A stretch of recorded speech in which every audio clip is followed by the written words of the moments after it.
Okay, Bismillahirrahmanirrahim. Assalamualaikum warahmatullahi wabarakatuh, and a very good afternoon. So, our topic today is causation in epidemiology. Kalau dalam tiga lain dalam bahasa Melayunya adalah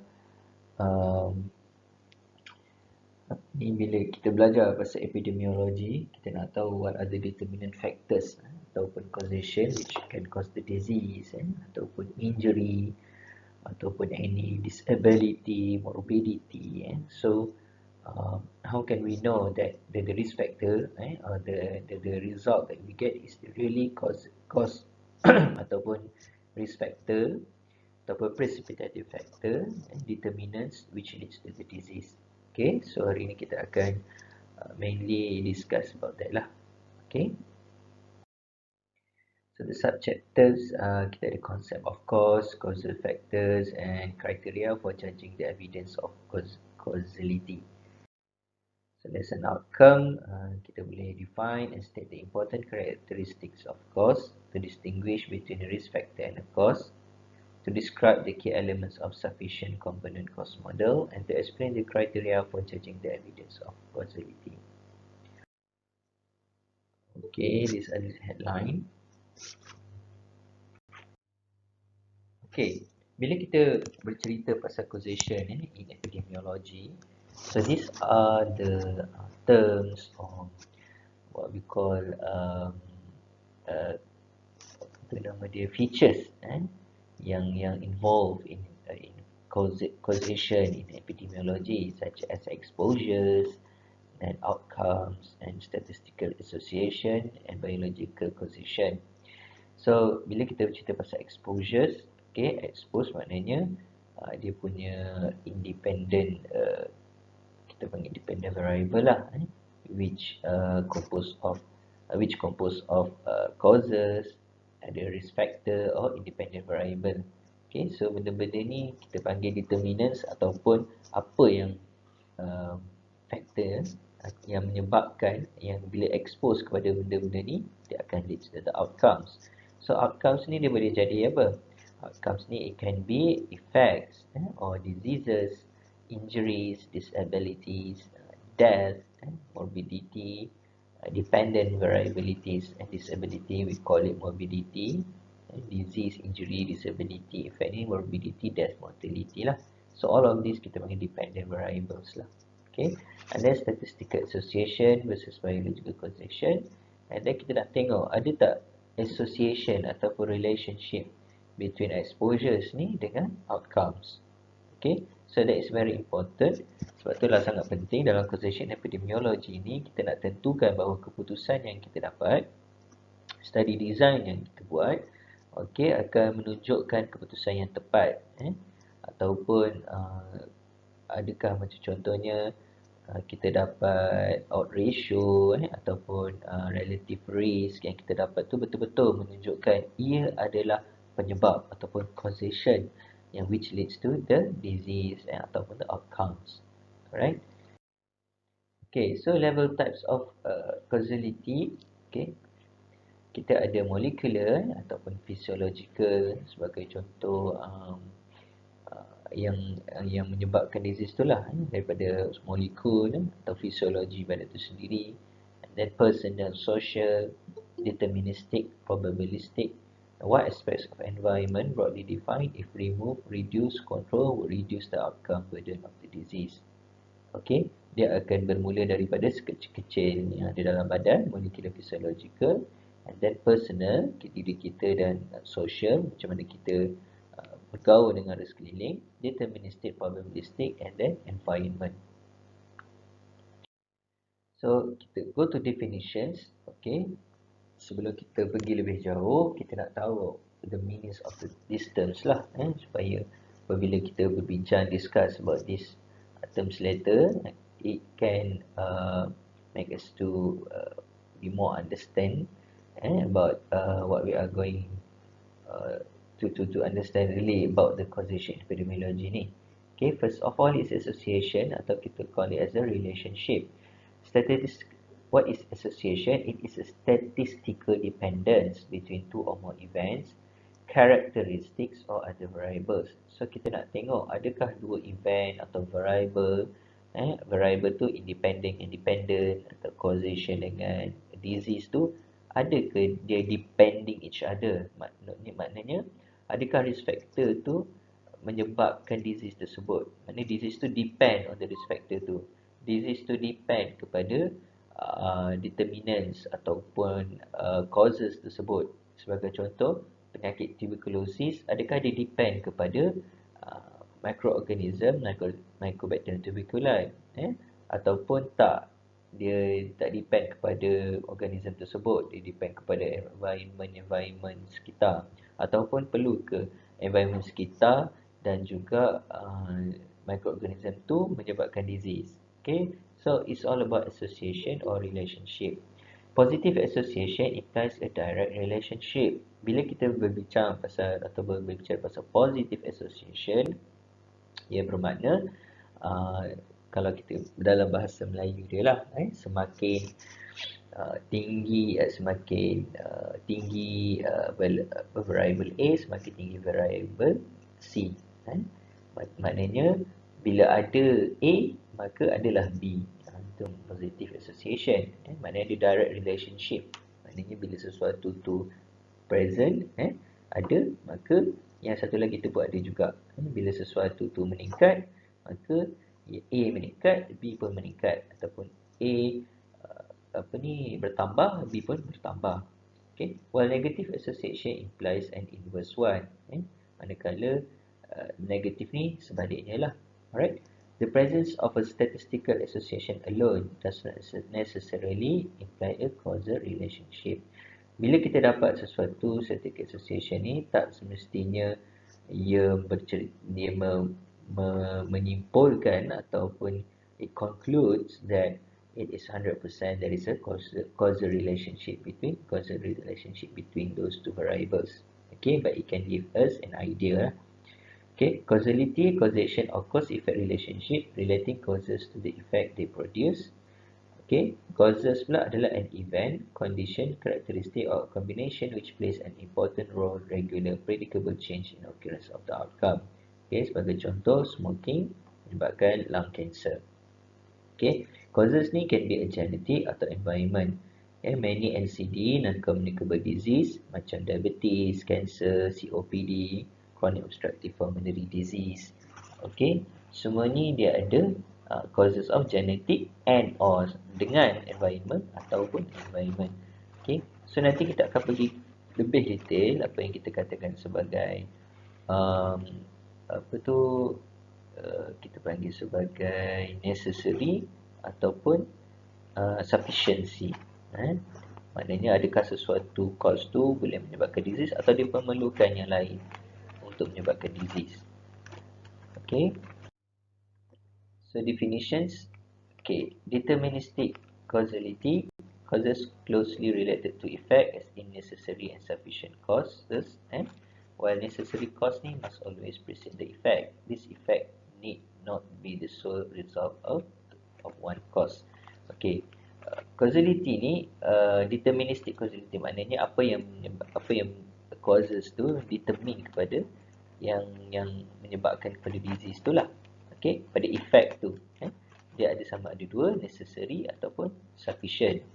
Okay, yang ni necessary maknanya dia macam sub kepada ni lah. Okay, sub kepada ni adalah necessary dan sufficient. Necessary cause ni must always precede the effect. Okay, tapi dia perlu ada, okay, untuk menyebabkan disease. Tapi dia kalau dia tapi kalau dia saja ada, dia tak sufficient lah. Kadang-kadang sesuatu cause tu dia boleh jadi sufficient, dia boleh jadi necessary dalam pada masa yang sama. Okay, tapi kadang-kadang dia akan hanya necessary sahaja tetapi tidak kita panggil sufficient. Okay.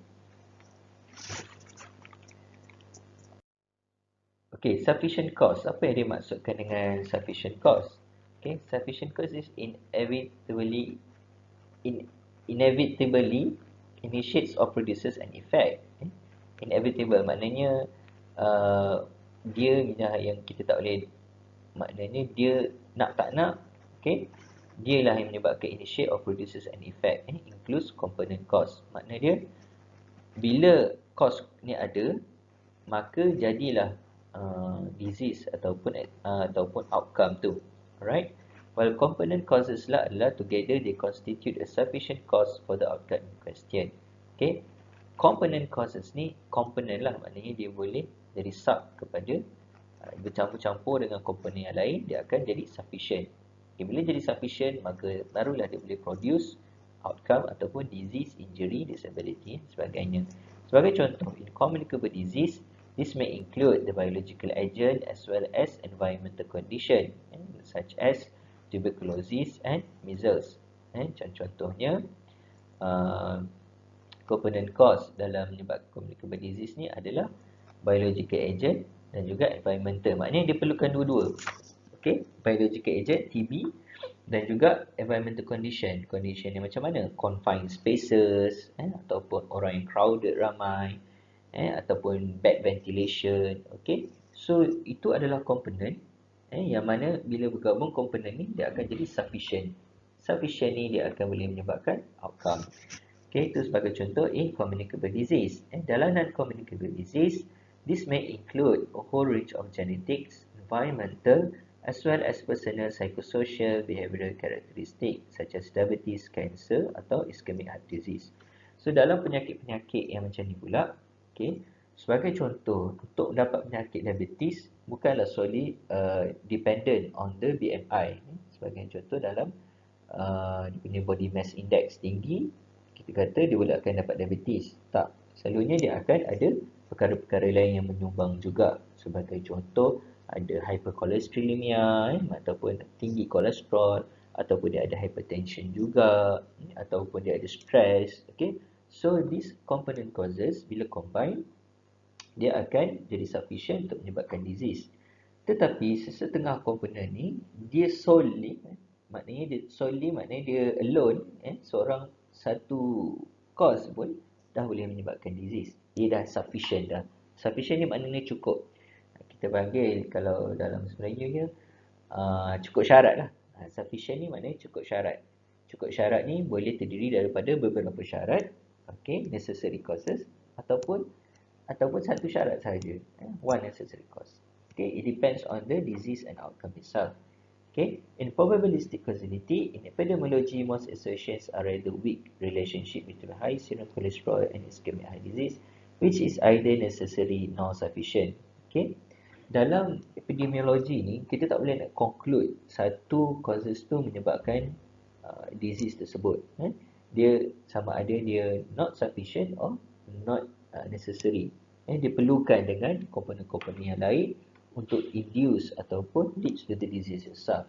So it is very common for NCD. Sebagai contoh penyakit-penyakit yang macam mana? Chronic disease and non-communicable disease. Okay, boleh faham ke?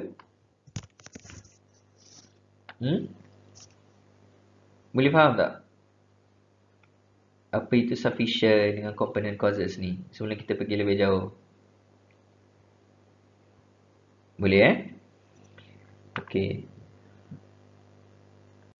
So effect measures, impact fraction. Okay, effect measures macam mana yang kita dah belajar. Ada odds ratio, risk ratio, relative risk, and impact fractions are closely related to the strength of association. Macam mana kita belajar atau odds ratio tu bila nilai dia tinggi, maknanya dia ada higher probability which cause the disease. The higher effect measures and population attributed risk, the more the exposure is predictive of the outcome in question. Sebagai contohnya, population attribute risk of 100% means that factor is necessary. Bila semakin tinggi dia punya effect measures dia, kita boleh kata benda tu adalah necessary. Maknanya penting. Bila expose kepada benda tu, dia adalah elemen penting menyebabkan disease tersebut. Tetapi, dia tidak semestinya sufficient. Okay. Alright. Inilah yang kita nak saya panggil subtopik ataupun elemen yang paling penting dalam topik ni yang you all semua kena faham which are the sufficient cause dengan necessary cause. Okay, sufficient ni macam saya kata dia adalah cukup syarat. Bila cukup syarat, maknanya dia precedes the disease. If the cause is present, the disease always occurs. Okay, bila syarat tu ada present, disease tu ada. Disease always occurs. While necessary cause, it precedes the disease as well. Maknanya benda ni perlu ada dulu sebelum disease tu berlaku. If the cause is absent, the disease cannot occur. Okay, kalau necessary cause, kalau dia tak ada, disease tu pun tak ada. Okay, tapi tak semestinya dia ada, disease tu dia ada. Maknanya necessary cause ni dia macam dia boleh act as a component cause, maknanya sub component cause sahaja, ataupun dia sendiri boleh, maknanya dia perlu. Okay, necessary ni awak boleh bagi dua pula. Okay, yang mana sama ada dia sendiri boleh jadi sufficient, ataupun dia memerlukan other necessary cause yang lain untuk menyebabkan disease. Jadi bila dia tak ada, disease tu tak boleh berlaku lah. Kalau dia sufficient pun tak boleh berlaku, dan kalau dia part of component pun, disease tu tak boleh nak berlaku. Tapi bila dia ada, dia boleh menyebabkan disease, tetapi dengan dua cara, sama dia alone as a sufficient cause, ataupun dia memerlukan necessary cause yang lain, combination of cause baru menyebabkan sama dia sufficient. Alright, jadi dia bergantung kepada disease. Ada setengah disease dia alone sahaja dia dah cukup as a necessary and sufficient, while other disease dia memerlukan many components to develop the disease, to develop the sufficient cause. So sufficient cause ni, one exposure is by itself enough to cause disease. Okay, it's very rare. Jarang sangat bila kita sebut sufficient cause dia hanya terdiri daripada satu exposure sahaja ataupun satu cause sahaja. Bila kita sebut sufficient cause, selalunya, usually atau commonly, it will be a combination of many causes lah, many necessary causes, okay, ataupun component causes. So sebagai contoh, the measles virus virtually always cause people to get clinical measles. Rabies infection is always fatal. Okay, maknanya bila seseorang tu ada measles virus, kita nampak ada measles virus pada dia boleh menyebabkan disease of measles lah. Okay, maknanya cukup dah bila seorang tu ada satu measles virus, dia boleh menyebabkan penyakit measles. Dia tidak memerlukan contohnya environmental factor ataupun faktor-faktor yang lain. Maknanya kita nampak jadi measles, kita boleh dah diagnose dia ada. Maknanya bila kita identify ada measles virus dalam blood dia, maka kita boleh terus diagnose dia as a measles. Macam setengah penyakit lain, dia kena ada beberapa symptoms and signs, dan juga dia ada perlukan blood punya diagnosis, chest x-ray diagnosis, baru kita boleh diagnose sesuatu penyakit tu. Okay, bila setengahnya baru dia jadi sufficient. Tapi macam contoh penyakit measles ni, satu saja pun dia dah menggunakan sufficient. Necessary cause, its outcomes are defined in terms of causes. The cause is necessary by definition. Maknanya necessary cause ni perlu ada, perlu ada. Tapi tak semestinya dia ada, boleh satu saja dia ada, dia dah menyebabkan disease. Okay, dan tak semestinya dia tak ada, disease tu pun tak ada. Okay, for example, the tubercle bacillus is necessary for tuberculosis. Okay, maknanya dalam tuberculosis, necessary cause maknanya perlu ada tubercle bacillus baru kita boleh diagnose as tuberculosis. Tetapi tubercle bacillus sahaja tak boleh jadi sufficient, dia kena ada faktor-faktor yang lain. Sebagai contoh, okay, nampak dia necessary tapi tak sufficient. Ada benda yang dia necessary tapi dia terus sufficient. Okay, so necessary and sufficient cause sebagai contoh, HIV could once be classified as both the necessary and sufficient cause of AIDS. However, it may be that one can be infected with HIV but never get AIDS, either because of rare genetic protection or because of treatment.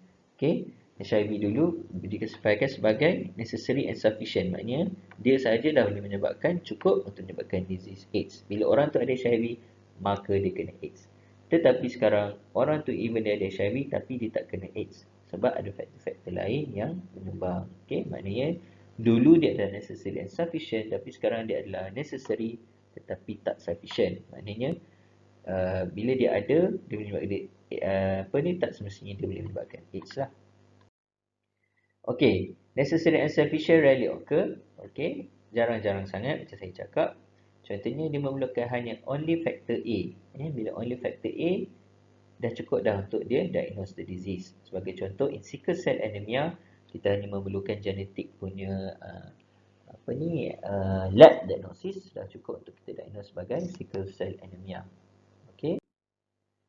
Okey, yang ni contoh necessary but not sufficient macam saya cakap. Okey. Faktor A ni dia diperlukan untuk menyebabkan kanser. Faktor B pun diperlukan, faktor C pun diperlukan untuk menyebabkan disease. Tetapi, okey, kalau faktor A ni tak ada, dia tak boleh nak menyebabkan disease. Dia necessary, tapi bila dia tak ada, disease tu pun tak ada. Okey. Tapi bila dia ada, tak semestinya disease tu ada. Okey. Jadi sebagai contoh ni kita tengok benda ni initiation perlu ada dengan latent period, perlu ada promoter, baru boleh menyebabkan kanser. Okey, kalau salah satu faktor ni tak ada, okey, dia tak boleh menyebabkan kanser. Maknanya benda ni semua necessary. Okey, tapi dia sendiri sahaja alone tak cukup, not sufficient. Okey, dia memerlukan faktor-faktor yang lain. Okey. Okey, sufficient but not necessary. Okey, yang ni dia sufficient tapi tak semestinya necessary. Okey. Okey, contohnya lah kan, faktor A ni dia dah cukup dah untuk menyebabkan disease. Okey. Faktor B ni dia cukup dah untuk menyebabkan disease. Faktor C dia pun dah cukup untuk menyebabkan disease. Tetapi dia bukanlah necessary, maknanya bukanlah dia perlu ada baru disease tu boleh berlaku. Maknanya leukemia ni orang tu kena ada ionizing radiation baru boleh kena leukemia. Tak semestinya. Kalau orang tu kena expose to benzene, dia boleh juga menyebabkan leukemia. Kalau orang tu ada electromagnetic phase, boleh juga menyebabkan leukemia. Maknanya benda ni dia tak necessary untuk menyebabkan leukemia, tapi dia cukup untuk menyebabkan, dia sufficient untuk menyebabkan leukemia. Okey. Maknanya necessary ni kalau benda tu tak ada, disease tu tak ada. Tapi kalau not necessary, kalau benda tu tak ada, tak semestinya disease tu tak ada. Okey. Sufficient ni kalau dia ada, disease tu ada. Kalau dia tak ada, disease tu, tengoklah nama sama dia necessary ke ataupun tidak. Maknanya untuk leukemia ni dia ada sama ada boleh menyebabkan ionizing radiation, benzene ataupun electromagnetic fields. Dan benda-benda ni semua adalah dia cukup untuk menyebabkan disease, tapi tak semestinya benda ni kalau tak ada, tak semestinya dia tak dapat disease tersebut. Maknanya benda-benda lain juga boleh menyumbangkan kepada disease tersebut. Tak semestinya dia sahaja. Okey, neither sufficient nor necessary ni, ini dia dah lebih kepada kita panggil lagi besar lah dimension dia. Maknanya and or. Contohnya untuk myocardial infarction, myocardial infarction, orang yang ada penyakit jantung, okey, dia benda ni semua kita panggil multifactorial. Okey, dia ada and or lah. Maknanya dia ada ke, dia tak ada ke, tak semestinya dia boleh menyebabkan disease. Tapi kalau dia ada, dia boleh kita panggil menyebabkan disease. Tapi kadang-kadang dia tak ada pun boleh menyebabkan disease juga. Okay, neither sufficient nor necessary. Maknanya kehadiran dia tu ada tak ada, kadang-kadang dia menyumbang, kadang-kadang dia tak menyumbang kepada disease tersebut. Dia tak ada pun boleh menyumbang kepada disease tersebut. Dia tak ada pun kadang-kadang disease tu tak boleh ada. Dia ada pun kadang menyumbang disease tersebut. Dia ada pun kadang-kadang tak menyumbang kepada disease tersebut. Okey. Jadi selalunya dalam penyakit yang multifactorial ya, yang mana kita nak diagnose tu adalah bukannya causes dia tu satu sahaja, tetapi multifactorial, multi causes, banyak causes dia yang menyumbang kepada penyakit tersebut. Sesetengah penyakit ni ada, kalau penyakit yang communicable disease lah, selalunya sufficient. Ni saya cakap in general lah, in majority ataupun common. Kalau penyakit yang communicable disease, yang maknanya dia berjangkit kepada seorang pada seorang lain. Bila kita bercerita penyakit yang berjangkit, maknanya dia ada microorganism ataupun yang menyebabkan disease tersebut. So selalunya dia sufficient lah. Bila benda tu ada dalam badan, kita boleh kata dia ada disease tersebut. Tapi untuk penyakit macam non-communicable disease, penyakit yang bukan berjangkit, macam penyakit diabetes, hypertension, penyakit jantung, yang mana kita diagnose tu bukan disebabkan organism, tapi disebabkan faktor-faktor yang macam ni lah, risk factor ni yang menyumbang ni. smoking, cholesterol, high blood pressure, family history, stress, obesity. Okay, jadi bila multifactorial, kita boleh kata dia neither sufficient nor necessary. Maknanya kebergantungan kepada ini tu bukanlah kepada satu causes sahaja, tetapi dia adalah kebergantungan kepada banyak-banyak faktor yang lain. Okey, dan tak semestinya setiap satu ni perlu ada itu menyebabkan disease tersebut. Okey, kadang-kadang smoking obesity menyebabkan kidney function, kolesterol sahaja menyebabkan kidney function, HB ni dengan ni dia macam-macam. Okey, deterministic causes. Therefore, okay, concept of necessary versus sufficient causes provides a theoretical framework for causation of all disease. So, apa yang kita dah belajar tadi pasal necessary and sufficient, dia kita panggil jadi satu framework ataupun satu batu asas untuk kita menentukan sesuatu cause kepada yang which can lead to the disease. Okay, risk factors ni ada dua. Okay, satu kita panggil predisposing factors, yang kedua precipitating factors. Predisposing factors ni adalah factors that prepare, sensitize, condition or otherwise create a situation such as level of immunity or state of susceptibility. Okay, so that the host tends to react in a specific fashion to a disease agent, personal interaction, environmental stimulus or specific incentive. Okay, sebagai contoh age, sex, marital status, family size, education and etc. lah. Maknanya predisposing ni faktor yang ada pada selalunya lah pada host tu ataupun penerima tu. Okay, while precipitating factors ni adalah factors yang berada di luar lah, yang precipitate. Okay, ini predispose, maknanya benda itu dah ada kat diri dia. Dan ini precipitating ni yang dia precipitate, yang menggalakkan dia lagi untuk menyebabkan disease tersebut. Those associated with the definitive onset of a disease, illness, accident, behavioral response or course of action. Contohnya, exposure to the specific disease, amount or level of infectious agent, drug, physical trauma, personal interaction, occupational stimulus, etc. Okay, yang mana benda-benda yang faktor di luar lah yang menyumbang kepada precipitation of the disease tersebut. Okay, so weighing evidence in determining causation. Okay, bila kita nak tahu sesuatu cause kepada penyakit tu, okay, yang pertama sekali dekat individual level selalu kita akan buat clinical judgement lah, which management scheme, ataupun dekat population level dalam epidemiology kita panggil epidemiological judgement, okay, which intervention. When weighing evidence from epidemiological studies, use causal criteria, usually applied to a group of articles to deal with confounding. Ada Hill's criteria which were preceded by Koch postulates. Okay. Sebenarnya dalam slide ni dia nak bagi tahu kita nak mencari satu-satu sebab untuk satu penyakit disease tu dalam individual. Bila kita nak diagnose satu penyakit dengan seseorang individu ini, selalunya kita akan guna clinical judgement. Kita judge dia melalui clinical presentation, symptoms, signs, anemic blood level dan sebagainya. Okey, tetapi dalam kita panggil epidemiological judgement, satu disease in population ke individual, kita kena guna teknik ataupun kriteria-kriteria yang perlu ada lah. Okey, so dalam ni, okey, saintis terdahulu, epidemiologis terdahulu, dia develop kriteria-kriteria ni. Dia ada dia punya sejarah lah. Dia start dengan Koch postulates and then Hill's criteria and Sussex criteria. So benda ni kita akan pergi detail dalam next yang seterusnya. Katanya ada cara systematic approach bila kita nak determine sesuatu cause atau risk factor yang menyebabkan sesuatu disease tu. So bila kita ikut systematic approach ni, maka kita boleh simpulkan bahawa disease yang berlaku dalam masyarakat tersebut adalah disebabkan faktor-faktor sekian. Okay. Okay, Henry Koch postulates. Koch stated that 4 postulates should be met before a causal relationship can be accepted between a particular bacterial parasite or disease agent and the disease in question.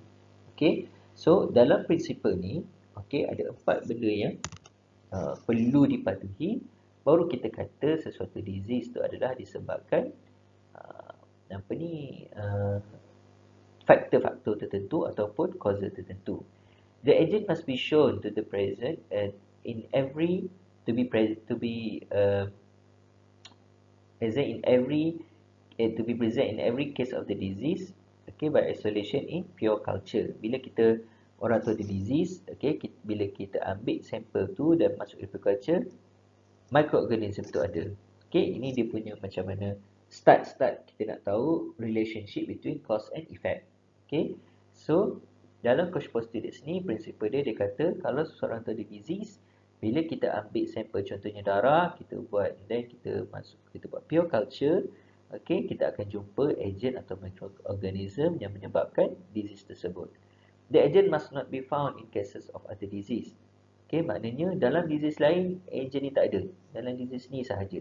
Contohnya, kalau untuk penyakit TB, maka Bacterium tuberculosis mesti ada dalam tu. Kalau penyakit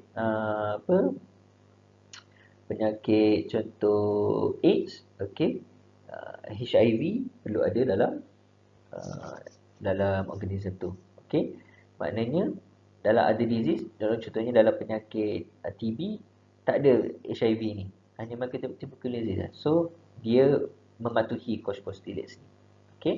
Once isolated, the agent must be capable of reproducing the disease in experimental animal. Okay, bila dia dah ambil daripada sampel darah, dia dah buat pure culture, dia nampak organism tu, and then dia masukkan pula organism tu dalam experimental animal, dalam tikus makmal contohnya. Dan tikus makmal tu pun develop the disease. Okay, so dia mematuhi prinsipal yang ketiga. And then the agent must be recovered from the experimental disease produced. Okay, dan bila disease tu dah berlaku, kita ambil balik sampel daripada eksperimen tu, daripada tikus makmal tu, kita jumpa lagi organism tersebut. So bila peringkat 4-4 ni berjaya dilalui oleh disease tersebut, maka kita boleh katakan, okay, disease A ni adalah disebabkan microorganism sekian-sekian. Okay, maknanya ada causal and effect relationship dalam disease tersebut. Maka kita boleh katakan disease ni adalah disebabkan microorganism sekian. Okay, ini daripada 1877 hingga 1882. And then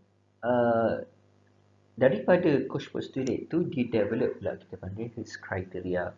Okay, first complete statement of the epidemiology criteria of causality is attributed to Austin Hill. Okay, sebab tu nama dia Hill's criteria. Okay, dalam Koch postulate tu kita boleh kata dia lebih kepada individual lah. Okay, tetapi dia adalah kita panggil reference untuk mewujudkan epidemiology criteria. So dalam Hill's criteria ni mesti ada consistency, okay, dia punya principle on replication, strength of association, specificity, dose response relationship, temporal relationship, biological plausibility, coherence and experiment. Okay. Consistency. Apa itu consistency? Is the same association found in other studies. Okay, bila maknanya dalam kita ada banyak study. Study A, study B, study C, study D. Okay. Semua study tu adalah penyakit yang sama tapi tempat yang berbeza. Okay, bila kita buat kajian, kita nampak dia ada kita panggil disease tersebut menghasilkan cause yang sama. Maka organism contohnya benda yang sama. Okay, contohnya dekat USA, dekat Amerika, kanser disebabkan oleh smoke. Dia orang buat kajian. Dekat Malaysia pun dia orang buat kajian lung cancer disebabkan smoking juga. And then dekat Zimbabwe dia orang buat kajian lung cancer pun disebabkan smoking juga. Maknanya ada consistency of result finding. Okay, many studies have shown that smoking and lung cancer are associated. Okay, no study has failed to show this association. Right, the fact that oral contraceptive pills are associated with breast cancer is uncertain because some studies show association but others do not. Okay, macam saya cakap tadi, untuk penyakit lung cancer, study-study yang dilakukan menunjukkan consistency of the result. Tetapi, contoh yang sebaliknya, okay, oral contraceptive pill, okay, menyebabkan breast cancer. So, setengah kajian menunjukkan, yes, they've got a positive relationship, while others, vice versa lah, maknanya, bukan vice versa, maknanya, opposite, result dia tu, tak seperti maknanya tak menyebabkan disease tersebut. Okay, so dia tak ada consistency kat situ. So meta-analysis is a good method for testing consistency. It summarizes odds ratio from various studies, exclude bias. Okay, sebab tu kalau kita panggil meta-analysis ni, daripada banyak kajian tu, kita analyse kajian-kajian yang dah dilakukan and then kita summarize. So daripada summarize tu, kita boleh tahulah ada consistency of result ataupun tidak, dan daripada situ baru kita boleh nyatakan causal effect relationship tersebut. So consistency could either mean exact replication as in lab sciences. Okay, dalam epidemiology study kita tak buat lab sciences. Okay, replication under similar circumstances. Okay, so dalam epidemiological study, consistency ni kita tak buat dalam lab eksperimen banyak-banyak kali, kita jumpa result yang sama, tapi kita bandingkan daripada kajian-kajian daripada kawasan yang berbeza ataupun saintis yang berbeza, okay, institusi yang berbeza. Alright. Strength of association. Bila kita bercerita pasal association, kita nak tahu juga dia punya strength, kekuatan. Adakah association ni tu kuat? Selalu kita akan tengok pada odd ratio, relative risk, ada dia punya nilai dia itulah. The stronger the association, the more likely it is to be truly causal. Sebagai contoh, heavy smoking is associated with 20-fold higher rate of lung cancer and a double rate of coronary heart disease. So, the association of smoking with lung cancer is therefore stronger than its association with heart disease.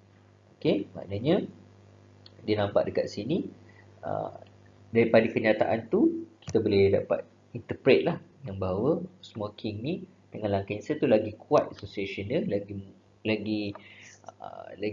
kita panggil probability untuk orang lung cancer lagi tinggi berbanding smoking dengan heart disease. Okay. So strength of association, expression of strength association kita boleh dapatkan macam mana kita nak tahu strength of association tu kuat ataupun tidak, sama ada quantitatively ataupun qualitatively. So quantitatively kita macam saya cakap tadi lah, kita dah belajar pasal odd ratio, relative risk. Okay, the higher the stronger the association. Okay, ataupun bila kita buat SPSS, statistical analysis, dia akan bagi kita p value. Okay, sebagai contoh 95 confidence level, maknanya kita confidence 95% bahawa tulisan kita dapat itu adalah ada association between those two variables. Okay. Manakala qualitatively pula adalah accept alternative hypothesis and association between the study exposure and outcome exists, reject null hypothesis, no association exists. Okay, maknanya bila tak ada association, okay, kita kata dia tak ada daripada segi kuantitatif lah, tak ada numerical yang boleh menokong tindakan kita tu. Okay, maknanya bila sesuatu kajian tu dia tak ada association, maka kita berkata benda tu tak ada association, tapi kita tak dapat data daripada numerical. Maknanya data yang kita dapat tu tak, macam contohnya p value dia kurang, no association, tetapi dari segi no association kita tak tahu berapa banyak, maknanya kita just express is qualitatively lah based on the data yang kita ada, tapi dia tak ada dalam bentuk numerical. So dose response relationship, ini semua dalam Hess criteria tadi, okay? If a regular gradient of disease and exposure, the likelihood of causal relationship is enhanced. Dose response is generally thought of a subcategory of strength. Sama juga macam strength, bila tingginya sesuatu, apa kita panggil dose of cause tu, quantity dia akan menyebabkan effect tersebut. Example, like smokers get lung cancer at the rate intermediate between non-smokers and heavy smokers. Okay, tetapi however, ada tetapi, dose response relationship is not relevant to all exposure disease relationship. Sebab kadang-kadang disease sometimes develop above a threshold level, thus a dose response cannot be seen. Bila dia makin tinggi dose, kita akan kata respon to disease pun makin tinggi-tinggi. Tapi ada satu sampai bila dia dah apa kita kata dah sampai threshold tu saja, okay, lepas daripada threshold, okay, respon tu dah ada. Okay, jadi banyak ke sikit ke lepas daripada threshold tu, dia tetap menghasilkan disease tersebut.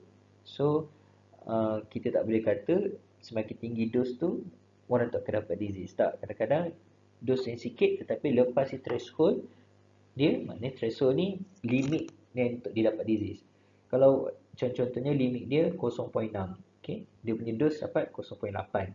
Ada kat 0.8 dengan 0.13, dia akan dapat disease yang sama sebab dia dah lepas threshold. Okey. Sebab tu kita tak boleh kata semakin tinggi dos semakin untuk setengah disease lah. Semakin tinggi dia pun tak dapat disease tak. Sebab dia dah lepas threshold. Tapi kalau yang bawah ni, semakin dia banyak dos, semakin dia menghampiri threshold, kita boleh kata semakin tinggi dos, semakin tinggi dia untuk mendapat disease. Tapi lepas dia dah lebih daripada threshold ni, limit ni untuk dapat disease tu, once dia lepas, dia akan dapat disease, maka kita tak boleh nak gunakan dah dose response relationship ni. Okay.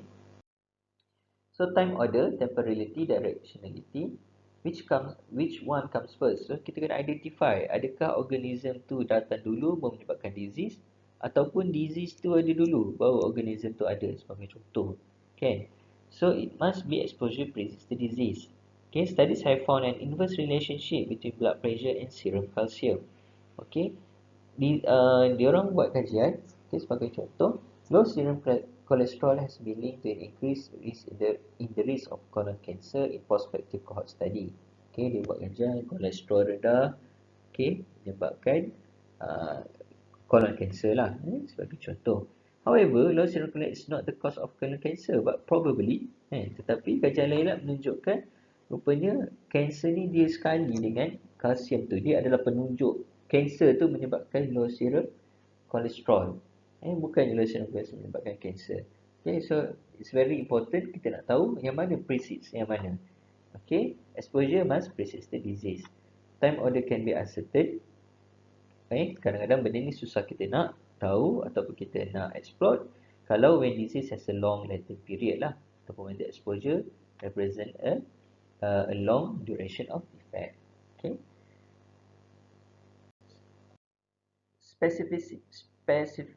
Specificity of outcome. Okay.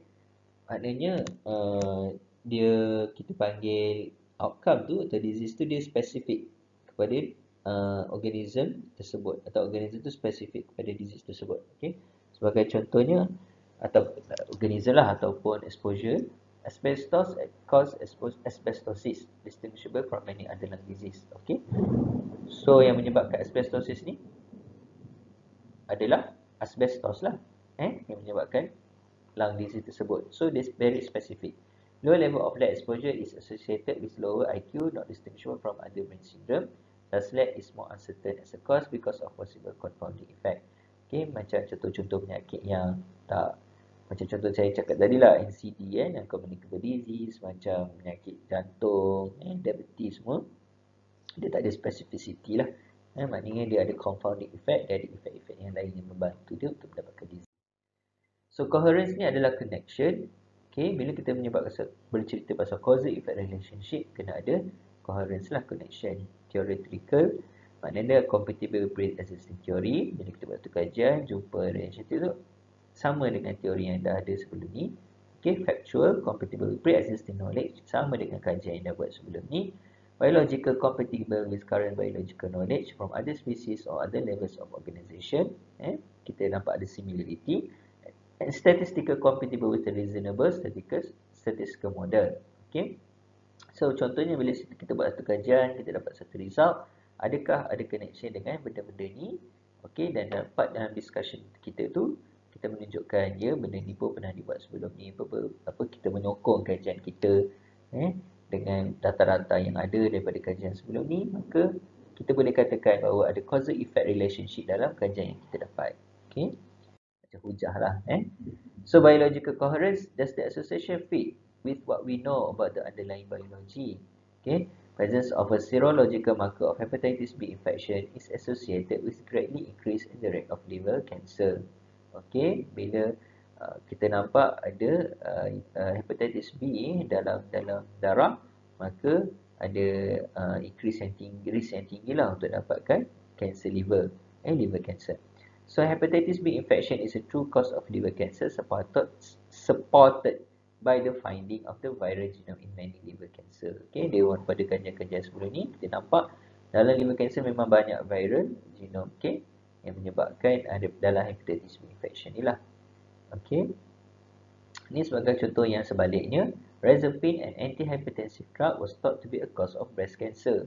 Okay, diorang buat kajian drug ni boleh menyebabkan breast cancer, tetapi tak ada biological information ataupun truly biological plausible mechanism, tak dapat diexplainkan dalam dari segi biological dalam kajian-kajian yang lain. So perlu ada kajian-kajian yang seterusnya, okey, untuk mengkaji benda ni, dan subsequent larger studies fail to support the association. Maka kita boleh nak kata benda tu ada association antara antihypertensive drug dengan breast cancer.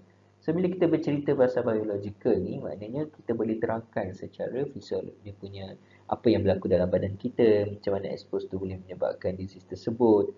Okey, so benda-benda ni semua perlukan kita panggil fundamental research lah, ataupun kajian yang boleh menyokong atau support kita punya kedapatan kajian daripada epidemiologi tu.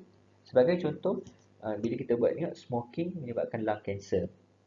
Dan kita buat prevalence, kita buat odds ratio, relative risk, kita nampak okey, orang yang smoke ni dia lead to lung cancer. Okey, tapi kalau tak ada biological coherence, tak ada kita panggil connection dengan biological, kita tak boleh nak explain dalam physiological. Bila kita tengok kajian-kajian sebelum ni, tak ada pun buat pasal benda tu, maka kita tak boleh nak kata benda tu ada association. Tapi bila kita baca, buat literature review dan sebagainya, kita tengok, oh okey, dalam smoking ni ada contohnya nikotin. Okey, nikotin ni dia akan ada, bila long exposed to the lung cells, okey, dia akan menyebabkan chronic inflammation sebagai contoh, ataupun akan musnahkan dia punya capillary blood vessel sebagai contoh, ataupun dia mengurangkan immunity. Okey, kajian-kajian biologi dah buat. So benda ni semua menyumbang kepada leads to the lung cancer. So ada biological coherence kat situ, ada dapatan ataupun hujah biology connection. Jadi boleh menyokong kajian kita, maka kita boleh katakan dalam dapatan kajian kita buat, yes, smoking leads to the lung cancer. Okay, kita nampak, okay, daripada 100 orang yang smoking, 80 develop lung cancer. Bukti kajian kita adalah daripada biological coherence, maka associationnya kita kata ada causal effect relationship. Okay. Okay, dalam sesuatu kriteria ni, lepas daripada sesuatu kriteria, kita ada sesuatu kriteria yang mana dia lebih kurang sama je, cuma in agreement with previous author, he mentioned that two criteria have to be present lah for any association that is a claim to be causal. Mesti ada time order. Dia kata dia menguatkan dua faktor ni paling penting perlu ada. Okay, contohnya causal tu mesti ada, dia mendahului effect, dan juga dia menyebabkan efek tersebut. Okey, bukan sebaliknya. Right?